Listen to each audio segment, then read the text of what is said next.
About 3 years ago, I was diagnosed with Parkinson's disease. Incurable, not terminal, not painful, progressive. So I started thinking about things like, how about if I give myself a new nickname? Captain Shakes a Lot. And oh, by the way, since I have a very visible tremor in my left hand, how about if I think of that as a superpower? And what could I do with a superpower like this? I could be a bartender, specializing in James Bond martinis. Shaken, not stirred.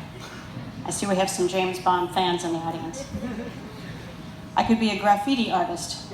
My paint can would always be ready. I could work in a casino. Every morning I'd go in and shake all the dice, make sure that dots don't fall off of them. What else? I could work in a morgue. Every morning I'd go in and shake all the bodies, make sure they're still dead.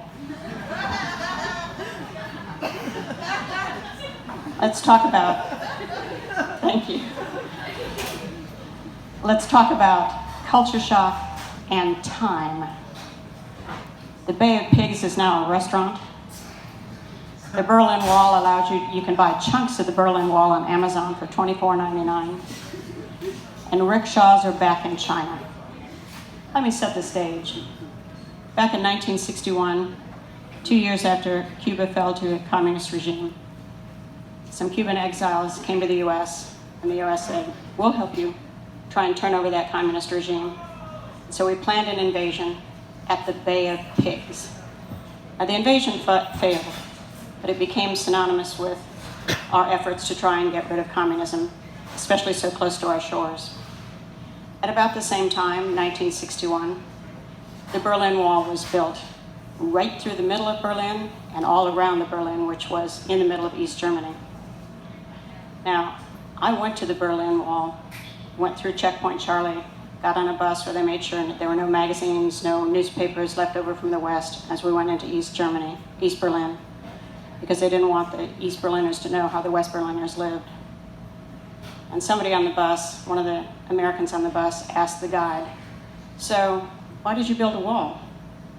She didn't tell us 3.5 million East Germans had fled into West Germany the year before they built the wall.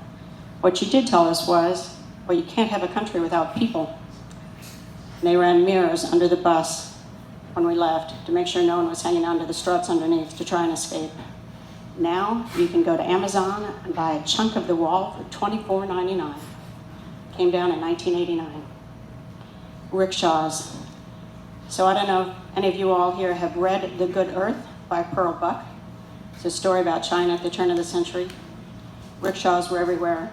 It was a common way to haul people around because they didn't have taxi cabs yet. Now when communists came in 1949, they thought rickshaws were exploitive, so they banned them. In 2013, I went to China. And I went to go see a friend at a shopping center, took a cab to the shopping center, and he said, don't take a cab back, the traffic's too heavy.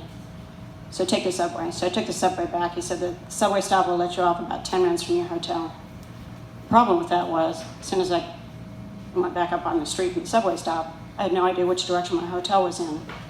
So I tried to hail a cab. None of them would stop for me, except a rickshaw driver. Now this was an 8-lane road, 4 lanes each way. He made a diagonal across the intersection to pick me up. I told him where I was going. We agreed on a price. Got in the rickshaw, and he headed down the. Whoops, I'm still here. I lost him. I can yell. He headed down the road in the opposite direction of traffic, and traffic parted like the Red Sea in front of us. I said to myself as this was happening, well, he's in front. If we get hit, he'll go first. I assume he knows what he's doing. We got to the hotel. Everything was good. So now, 3 major things have changed in my lifetime that would have been culture shock at the time. The Bay of Pigs is now a restaurant overlooking the bay where the Bay of Pigs took place. You can buy a chunk of the Berlin Wall on Amazon, and rickshaws are back in China. Thank you, I'm Carol Covin. You can find me on Facebook. My name is spelled Carol, C-O-V as in victory, I-N. You can find me on YouTube. I've written a book about grandmothers and mothers, lighthearted look at advice they would like to give each other, available in Prospero's around the corner and Amazon. Thank you.